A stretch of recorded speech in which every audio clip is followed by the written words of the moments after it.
So keep writing with me. See.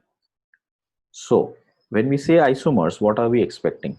We expect that they should have same molecular mass, okay, uh, but different, different physical or chemical properties. This is first thing we will check out. Same molecular formula, but different physical or chemical properties. Okay.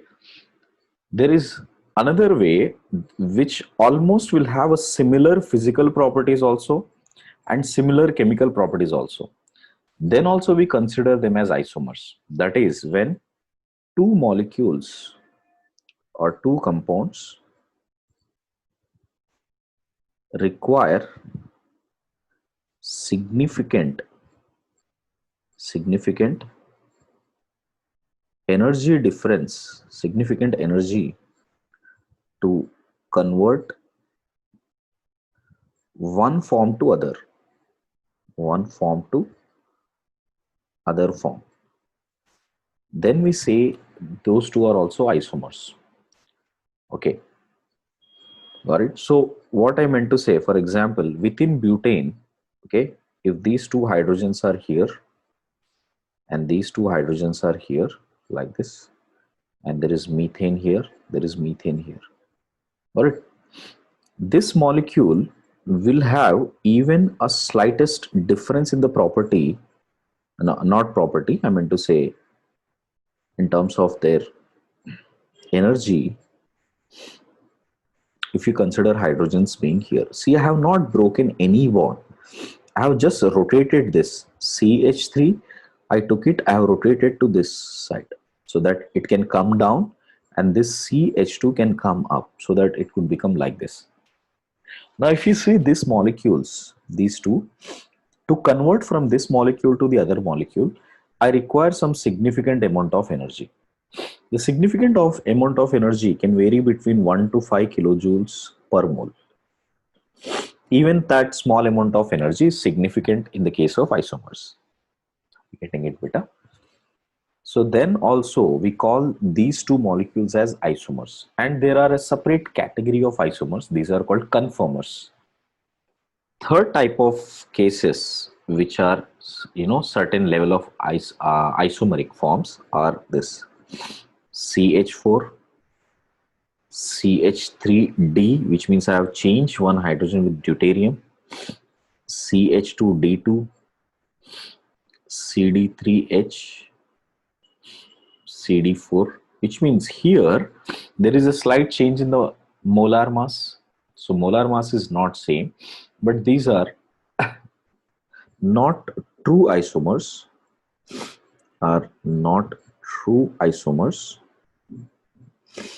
but they are referred as isotopic isomers.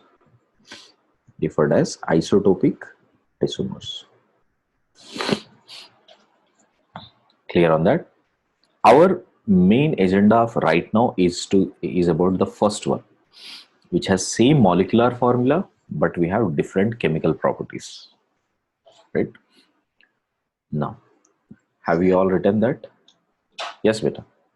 Which means to convert this molecule to this molecule, I might require this much amount of energy, or this molecule to this molecule, this much difference in energy you will experience.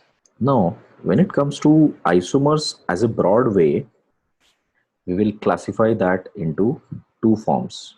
One is structural type. Everyone keep writing with me. That is structural isomers, also known as constitutional isomers. Constitutional isomers.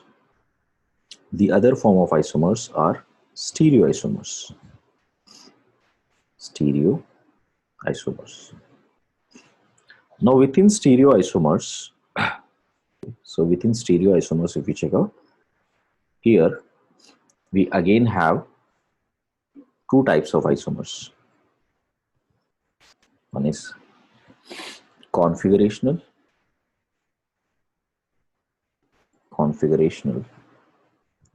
The other one being conformational. Other one is called as conformational. Now, what is happening with constitutional?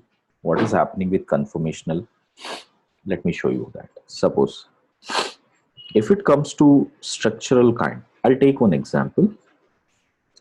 In case if we have a butane, and if I take isobutane. So if you see these two compounds, molecular wise, molecular formula wise, they're exactly same. It is supposed to be C4H10. So both of them are C4H10 here. But if I have to convert from this molecule to this or this molecule to this, what should I do? Check out.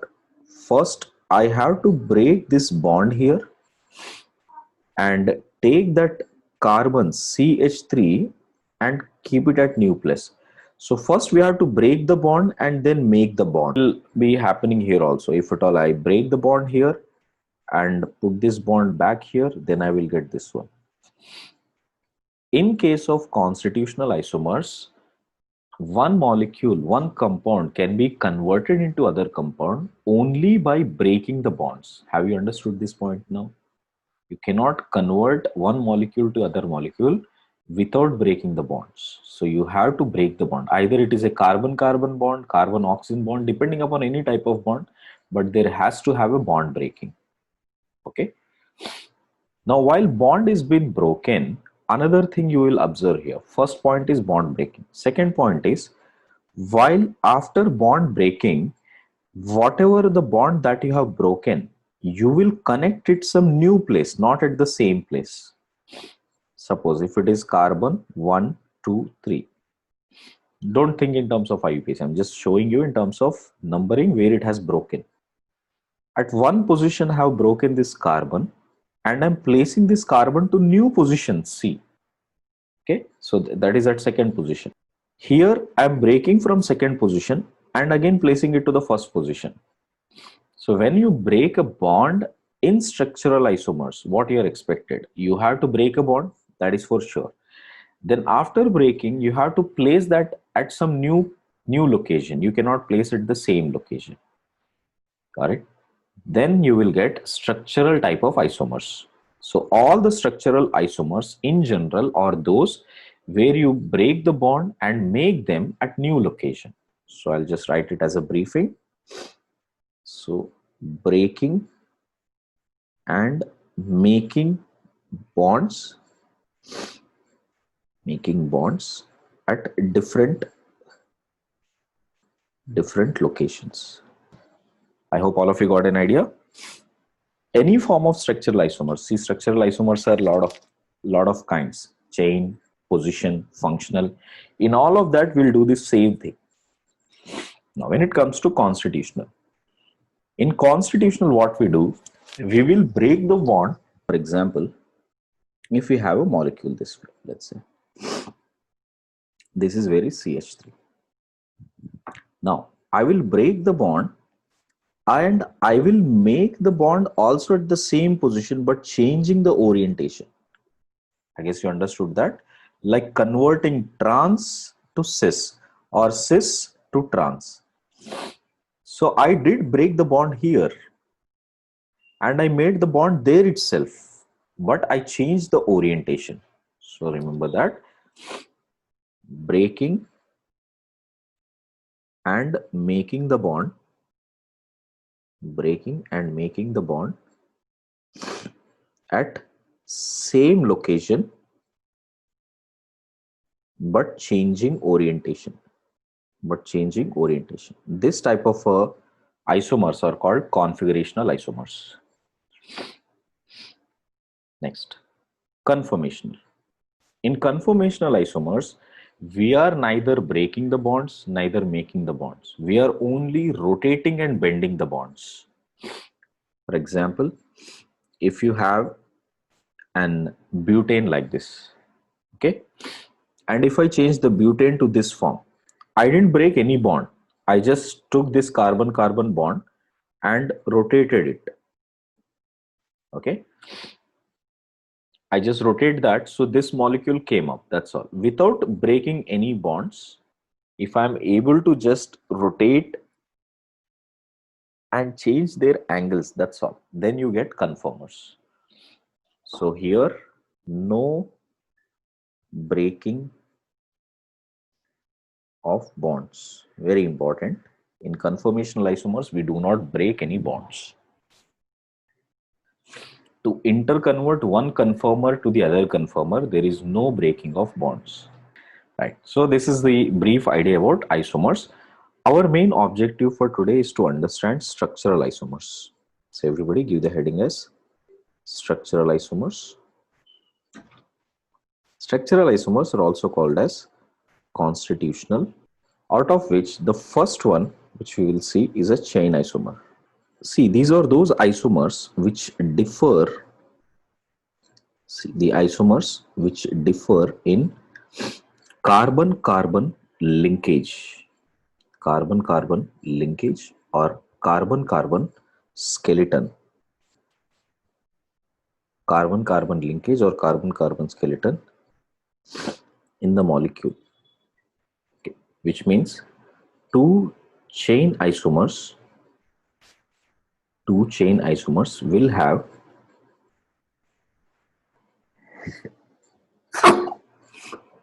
different principal carbon chains. Now imagine this, if we simply have one carbon like methane, if we have two carbons like ethane, or if you have three carbons like propane, can they show different groups? Can they show chain isomers? These three cannot show chain isomers, right? To show the chain isomers, we at least require four carbons. So these alkanes cannot show chain isomers. So at least you need to have carbon 4. For instance, if I take C4H10, then I can say N-butane as well as isobutane. These two are chain isomers. Why they are chain isomers? Write their IUPAC name. IUPAC name for this one is also N-butane. This one is 2-methyl propane. 2-methyl propane. So now you check out the ring. The chain length was 4 here. The chain length is only 3 here. So there is a difference in the chain length. So if there is a difference in the chain length, we call them as chain isomers. If you have cyanide and cyanide like this, okay, and when you're writing it as cyanide, this is correct. This is a problem you're facing. Okay, so I have 1, 2, 3, 4. We write it as 4 also, or you can write it as 1, 2, 3, 4, 5, 6 also, correct? Now you have to compare this with something else, right? Suppose if I compare this way, CN 1, 2, let's take one second. I have written it this way, which has how many carbons? Imagine here, this I can write it as 1, 2, 3, 4. So I have this as butane 1, 3, 4, right? Dicarbonitrile and so on. Suppose if I take this cyanide, huh? Try, sir. Try. Sorry, try. All right. Don't worry about numbering at all. Okay. I'm just giving you an example. Just check this out. Suppose if I remove one of this group here and put it like this, instead of that, I have only 3 carbons now. And then I have cyanide, and methyl cyanide. Correct? Okay, beta. Now check out the carbon length has changed. Now 1, 2, 3, 4 it was initially. Now it is how much? 1, 2, 3. Then these two are definitely chain isomers. If you compare even with this carbon 1, 2, 3, 4, 5, 6, considering this carbons here also 1, 2, 3, 4, 5, 5 only. So then also there is a difference in the carbon number. Na? Then also it is chain isomer. Okay. C5 which is C5H12 for alkanes. How many number of chain isomers you can have? So one is this one, this is N-pentane, then this is isopentane, then this is neopentane. Okay, so N-pentane, isopentane, neopentane, all of these are chain isomers of each other. Check out the chain length: 1, 2, 3, 4, 5. This is the chain length: 1, 2, 3, 4. Chain length: 1, 2, 3. Chain. So chain length is changing. So definitely it is a chain isomer of each other. Next, C6. If you have C6, C6H14. How many various different forms I can get? This is N-hexane. This is isohexane. This is right, 1, 2, 3, 4, 5. So we have 5 of them and 4 here and this. Got it? These are the forms which I have. Now observe here, when it comes to this one, 1, 2, 3, 4, 5, 6. 1, 2, 3, 4, 5. Because I'm getting various different forms, let me take this as A, B, C, D, and E. These are all isomers of each other. Now I have 1, 2, 3, 4, 5. 1, 2, 3, 4. 1, 2, 3, 4. If you observe, can I say B and C are chain isomers of each other? Because now their chain length is same.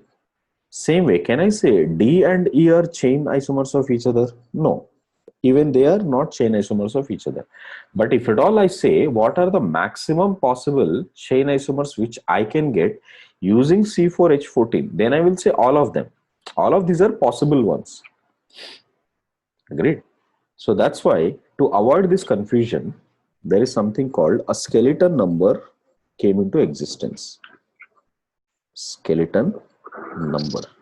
It is two-digit number. It is a two-digit number representing what is the chain length.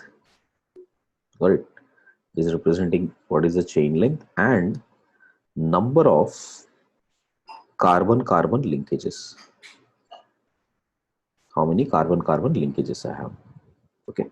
For example, if you have C4H10, let me take this, and I have this and these two as the chain isomers. Observe how they are chain isomers of each other. Okay. Here I have 1, 2, 3, 4. 1, 2, 3. So you can see this has 4 carbons, this has 3 carbons. So what is the skeleton number here? The skeleton number would be number of carbons, check again, which is the chain length, and the number of carbon linkages. So it has 4, and this carbon-carbon linkages should be about the branches. Understood? So number of carbon-carbon linkages of branches. So how many do I have? 4, and there are no branches as such. So the skeleton number is 4 and 0. Now in case of chain isomers, in case of the second one, here there are 3 carbon chain length, and there is 1 carbon-carbon branch linkage which is there. So it should be 3, 1. So the important note what you need to learn from skeleton number is that if 2 molecules has to be chain isomers, then their skeleton number must be different. Chain isomers must have different skeleton number. Now let us do more questions on that. Suppose if you have C5H12, I'm repeating those same structures. You just have to mention the skeleton number. Mention the skeleton number for all these 3. Next, C6H14. Here also, if you check it out, you will have this one, had this one, had this one, ABC, we had this D structure, and we had this E structure, A, B, C, D, E. So just mention the skeleton numbers for all of them. So starting with this first one, what is the skeleton number here? 450, right? Sorry, this 5,0. Next one, 4,1. Right. Next one, 3,2. So you can see these three are different skeleton numbers. So can I say this? A, B, C. A, B, C are chain isomers of each other. Next, now check out A, B, C, D, E. What are the skeleton numbers here? 6, 0. Next one, 5,1. Here also 5,1. Here 4,2. Here also it is 4,2. So I can say A, B, D are chain isomers of each other. A, B, E are chain isomers of each other. A, C, D are chain isomers of each other. A, C, E are chain isomers of each other. Okay, but I can't say B and C are chain isomers of each other, or E and D are chain isomers of each other. These are all chain isomer sets. Chain isomer sets. Okay. Question would be either asked to write down the set of chain isomers, or question would be asked total number of possible isomers. Are you getting that? So you know what are the possible isomers here. So total 5 possible isomers which you can get. How many, write this question, how many minimum number of carbons, how many minimum number of carbons required in alkane, alkenes and alkynes to show chain isomerism. Suppose if I asked you about alkane, okay, alkene, alkyne, let me add alcohols also, aldehydes. How many minimum number of carbons are required? For alkanes, how many are required, beta? Minimum 4, right? We cannot have carbon 1, carbon 2, carbon 3 showing any form of chain isomers. So minimum we need is 4 in case of alkanes. Alkenes, even if it is alkenes also, we need minimum 4. Let me show you how. Suppose if you have a double bond here or a double bond like this, all right? Now these two are chain isomers. Guess that is clear. Alkynes, how many do we require? 5. Very good. Now this time we require 5 because I can't simply add this here. We require at least 5. Think this way. Suppose if you have a triple bond here, can I just simply replace that methyl group from the end and put here? This does not exist because carbon is getting pentavalency. So minimum I require is 1 more carbon here. Then I can put it here and make these two as chain isomers.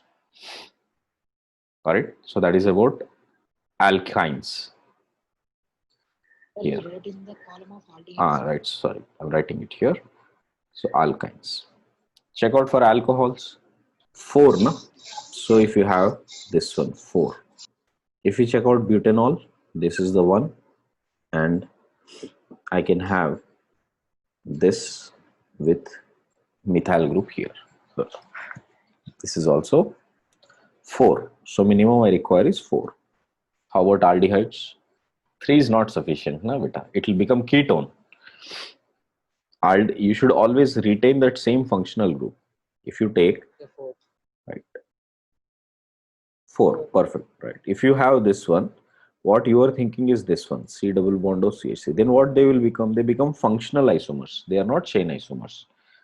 In chain isomers, the functional group should be same. That should not be disturbed. So I require at least 4 CHO, okay, which can be again made into CHO like this. So minimum how many I require? 4. Can I say anything which is a terminal functional group that requires minimum 4? Right, even if you have carboxylic acid also, because it is at the terminal carbon, I can always say minimum requirement is 4. So I'll just write down that as a note. Terminal carbon functional groups, terminal carbon functional groups require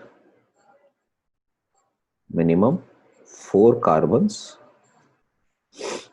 to show chain isomers. Maximum possible chain isomers of C7H16, and also mention their Nine. yeah Nine. write those in your book, okay, and also make sure you mention their skeleton number. Third one, by changing the position. So what I'm doing, first I'm writing all the 7 carbon, then I'm writing all the forms of 6 carbon. 6 carbon, I can get 2 of them, this one and this one, and both will have same skeleton number. Then this one, which is the 5 one, so 5 comma 2, right, sorry, 5 comma 1 2 3 4 5. Okay, next if you check out like this, have this one, I can put that here also. These are the forms. I can keep these two here separately. I can keep these two separately here. Can I got 4 plus 4 ones here? I cannot get the 4 ones. How can you get methyl cyclohexane? Because C7H13 is an saturated one without DOU as 0. Cyclohexane DOU will be 1, na beta? So you can see this is 5 1. What about this one here? This is 5 2. This is also 5 2. Here it is 5 comma 2. Here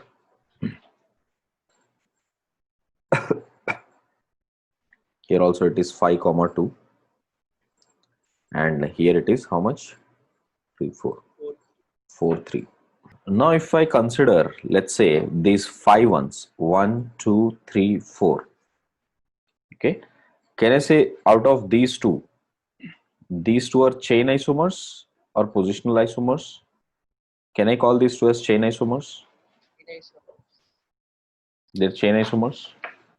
See the usual mistake now. Okay, here the length is same now, 1 2 3 4 5. Here also the length is 1 2 3 4 5. 1 2 3 4 5. 1 2 3 4 5. So obviously the chain length is same, so they cannot be chain isomers as well, correct? So here is the important part. While writing the steric skeleton number, first you check out the connection here. The next connection of carbon-carbon, that should also be counted here. So it should be 5 2. Usual mistake. Okay. See, the next question is in terms of Chain isomers. right, total possible chain isomers. Chain isomers, structural isomers. If it is only given structural, if you find any other structure, you might add up. But since you in alkanes you don't find any other structure, so the answer would only be 9. So in alkanes, total possible chain isomers as well as total number of structural isomers will be matching. But in case of alkenes, alkynes, if you have any functional group, that will not match. Okay, find the chain isomers of C6H12. Okay, C6H12. The minute we say C6H12, we know there is a double bond present on it. So immediately it has to be mentioned in question. It has to be mentioned whether it has to be a cyclic form or whether it has to be an aliphatic form, which means whether it should be a straight chain form or whether it should be a cyclic form. So here the question I'm mentioning is only with respect to cyclic. So if it is mentioned cyclic, see, we might think, okay, there is a double bond here and this is the one, and definitely here I can change some chain lengths here, here I can change some chain lengths here, and I can call up all of them as chain isomers. But this double bond, which is a aliphatic group and this is a cyclic group, these two are considered as functional groups of each other, not chain. Okay, these two are functional groups or functional isomers because their properties would be different. You know that this is a saturated, unsaturated form, this is a saturated form, so the properties for both of them will be different. Got it? And this will act as a different function, this will act like a different function. So hence these are functional groups and not chain isomers. So in the chain isomers, if there is an unsaturated or if the degree of unsaturation is 1, 2 or anything, it has to be specified whether we are asking for a cyclic form or whether we are asking for an aliphatic form.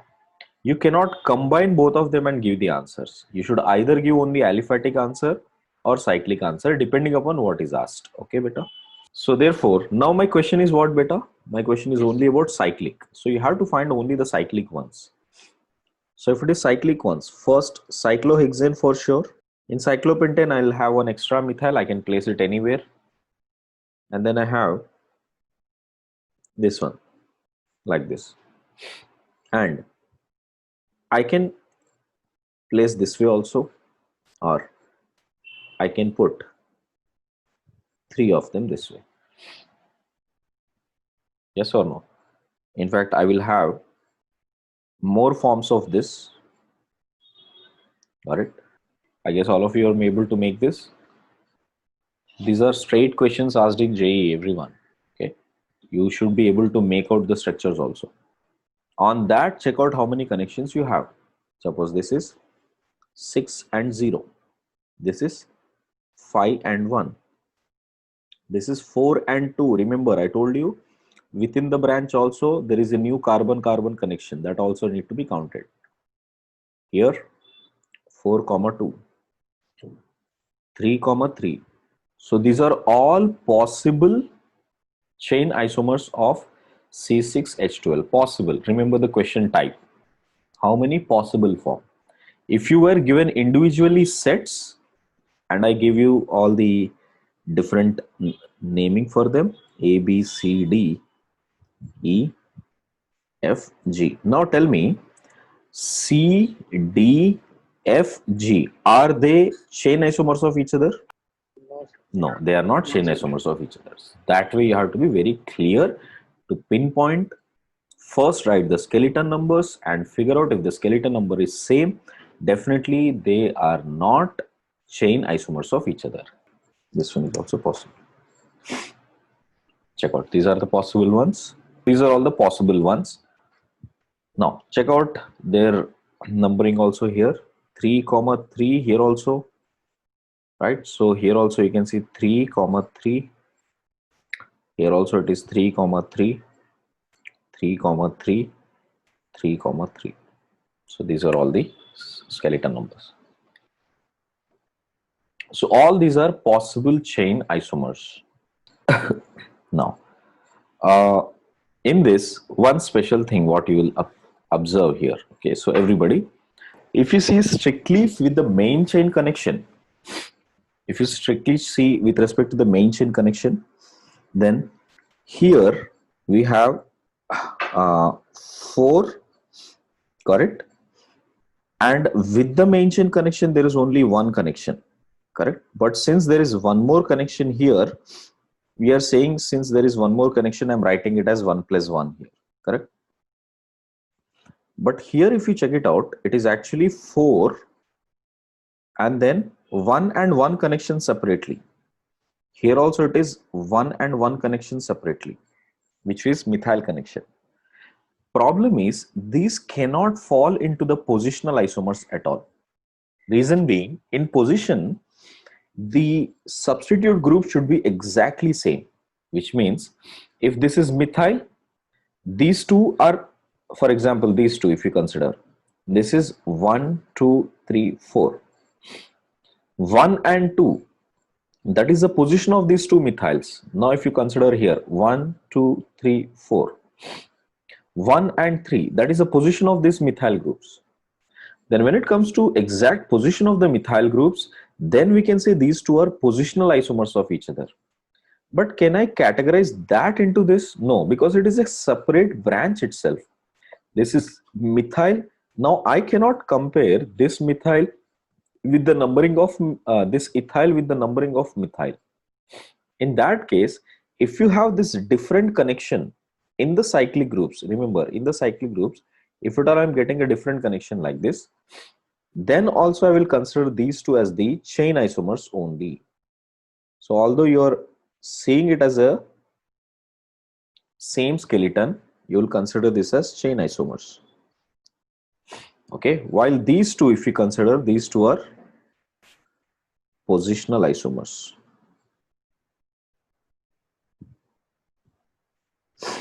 Because you cannot put it in the form of a positional isomers, or think this way, wherever you're not able to put it like a positional isomer, they will again get back to the chain isomers category.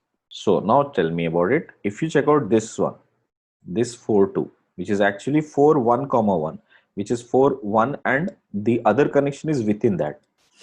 So that if you consider with this D, F and G, then this one and this one, okay, that is numbering as D, F and G. So I'll just write down that here.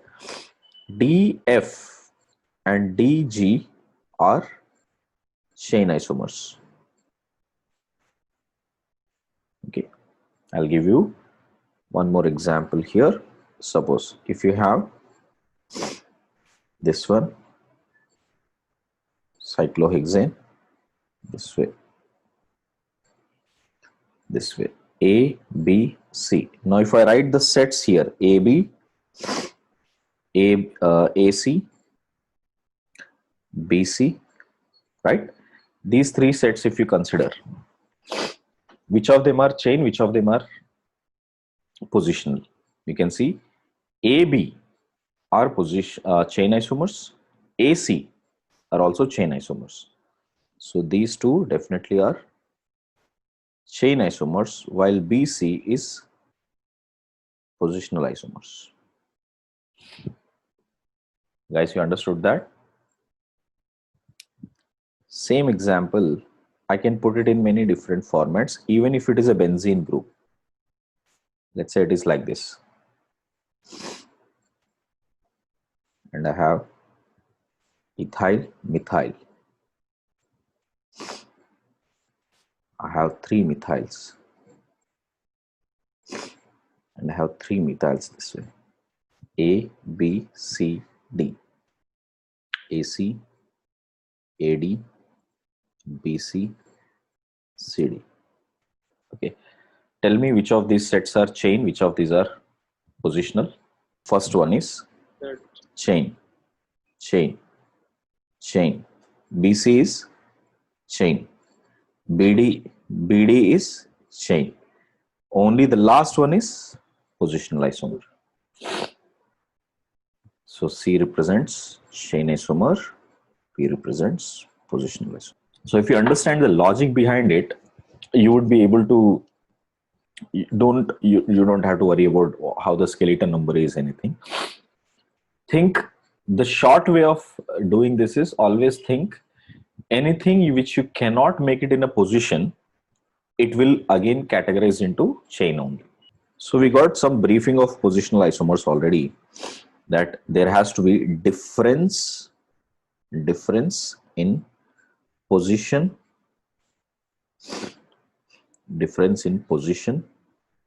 of functional group, or there has to be difference in substituent group. group or branch, but it has to be same substitute. You cannot have a different substitute with different numbering. Or okay, change in position of double bond or triple bond. Even if there is a change in the position of double bond or a triple bond, then also it should be same. Okay, check this out. Suppose if you have chlorine here and I put chlorine here, then what are this A and B? You can see it is 1 2 3 4 5, 1 2 3 4 5. Correct, Peter. So A, B are positional. A, B are positional. So in short, I'll use the word Pi from now. Okay, check out. In case if you have butene and butene form, which I keep it here. What are these two? Keep writing with me, everyone. Okay, positional isomers. So how do we name this? This is but 1-ene or just butene? This is but 2-ene. So what are these two? These two are also positional isomers. As long as structure is concerned, yes. If you have stereo also included, no. So if the strictly statement is given, like it was given in yesterday's exam, then it is no. If it is given, any two structural isomers can have same IUPAC, then answer is yes. Check out. This will also help you understand. Suppose if there is a double bond here, got it? Now, I change the double bond position to here, but I also change the methyl group from this position to this position. This is called chain and positional isomer. Chain and positional isomer, correct? But in case if there is a single option to be chosen between chain and positional, you will only choose chain. So chain is always greater than positional. Is the point clear, everybody? I think that should help you understand which case you have to be very careful with. Okay, everyone, check with me. Suppose if you have OH group here, OH group here, there is methyl group continued. So I have OH here and one more methyl group here, and then there is methyl alcohol. So A, B, C, D. If you check this out. Now what happened here? If you see A, B, C, all these three are phenols. Well, this is not phenol. This is a completely different functional group. So if you compare any of the A, B, C with D, those are functional isomers. But if you consider A, B, C, then they are only positional isomers, because only this methyl position is changing at different locations. So I can say that A, B, C are positional isomers. And since the functional group itself is changing, A and D or B and D or C and D are functional isomers. In case of chain, the functional group should be retained always. Okay. If functional group is not retained, then it will always be functional isomers only, not chain. If you see the priority wise, the first priority should always be about functional groups. If the functional groups are different, always it is functional isomers. Whatever be the chain length is, whatever be the position of the double bond is, triple bond is, methyl is, everywhere, you will only tell them as functional isomers. Then you will check about same functional group, then chain should be given more priority compared to that of positional. Ring chain isomers of C5H10. This was a JE question. It was asked in advanced once to find out the ring chain isomers of C5H10. So check out how many ring chain isomers you have. The minute you use the word ring chain, right? Got it? So you will take all possible ones, which is of C5 with cyclic groups. So what are the ones which you will get? One is cyclopentane, The other one is cyclohexane with one methyl, cyclobutane with one methyl group. Then you have this, correct? Now here I can have position also been varied, and I can put it this way also. Another important note, this was a question in 2017 JEE. Sometimes if you consider the cyclopropane, cyclobutane, cyclopentane, cyclopropane, all of this, within the ring, if you are changing, then also their functionality will change. So that's why all ring chain isomers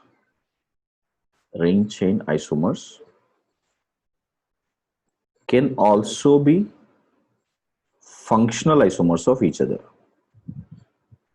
Functional isomers of each other. So in case if you get a multiple correct, I'll write this as multiple correct. Ring chain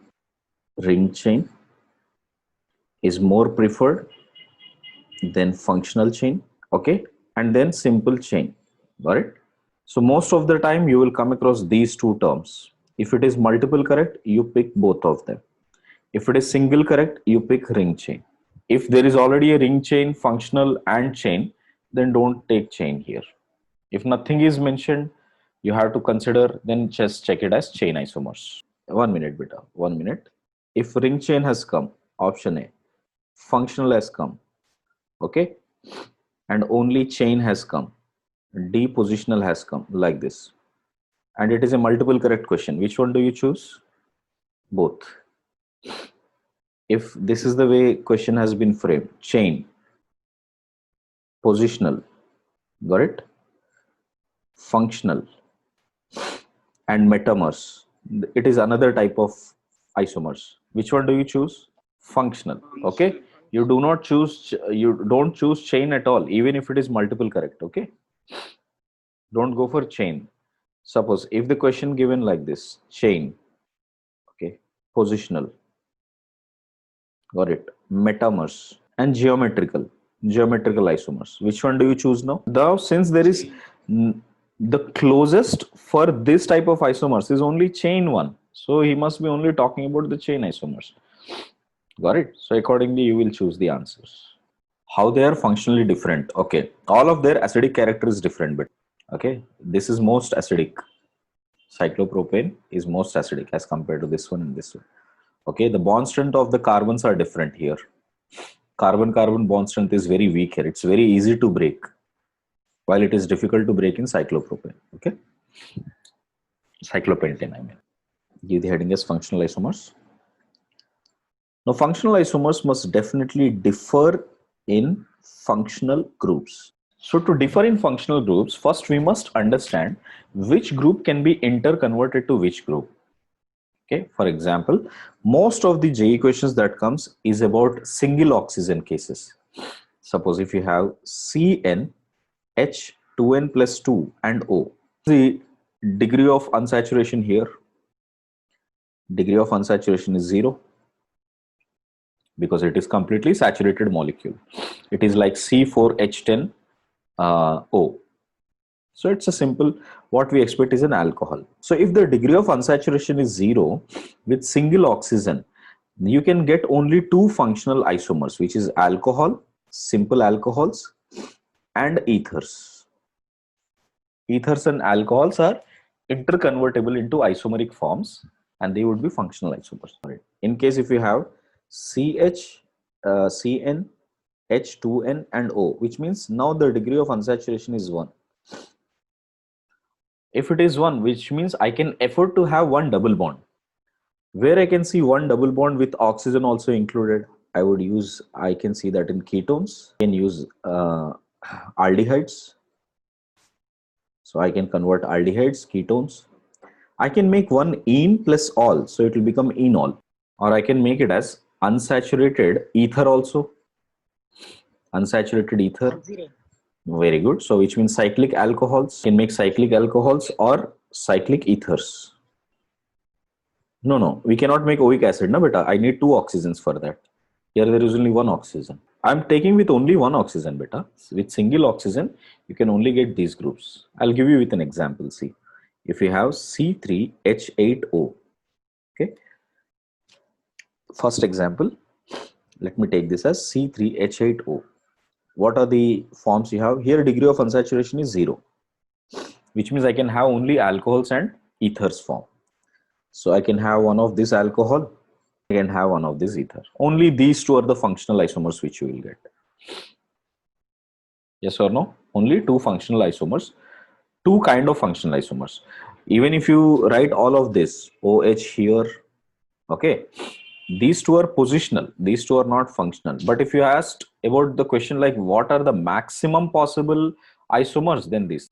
But if you were asked, usually when the question is being asked for functional isomers, you will be always asked about number of functional groups that can be formed.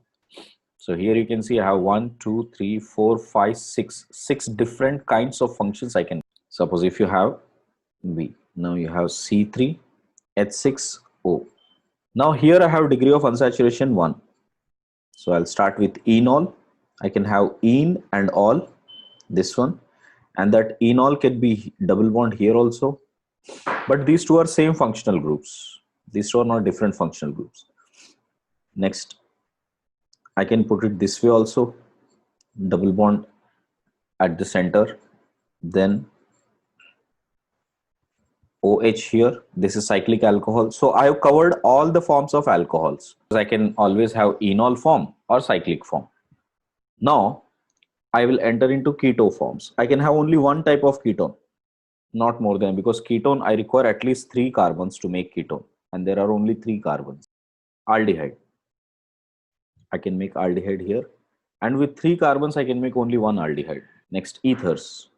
Double bond with oxygen like this. This is one ether I can get, that is unsaturated ether. I can make that into form of an epoxide. This is one. I can make that in the form of an oxetane.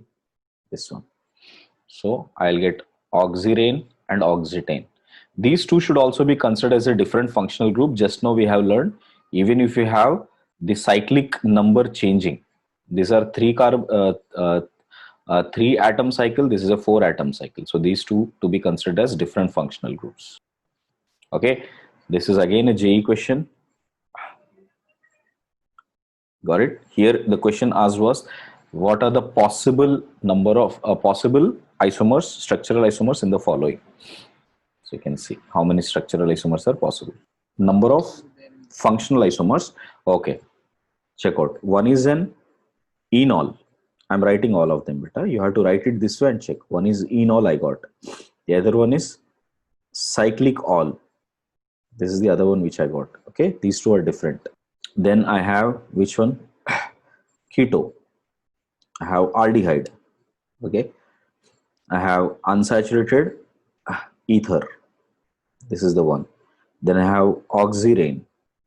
Then I got oxetane. Right, beta? These are all the functional isomers. Number of isomers.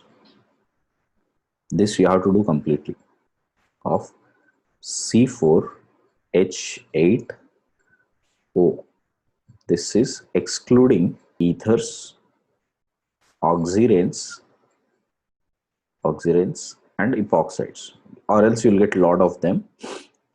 Just exclude all of this. So think what are remaining and just put the answer. Have you noted this, everybody? Those who haven't, note the above one and also write this question. One is this one. Can we consider cyclic alcohols? No, all alcohols. Oh, sorry, all. Then 3 only. 3, right. This one, okay. These are the 3 ones. Okay, those who get the right answer for this, I'll give a silk for them once you come to the campus. Obviously, I can't send it right now, but yes, I will owe you a silk, those who will get this. Excluding alcohols, ethers, oxiranes, and epoxides. Okay, so the first three answers, everyone, C4H6O. Exclude all alcohols, okay? Again, there should not be any confusion. Either it is cyclic nor straight chain or aliphatic. I think all of you have made this two right. What aldehydes?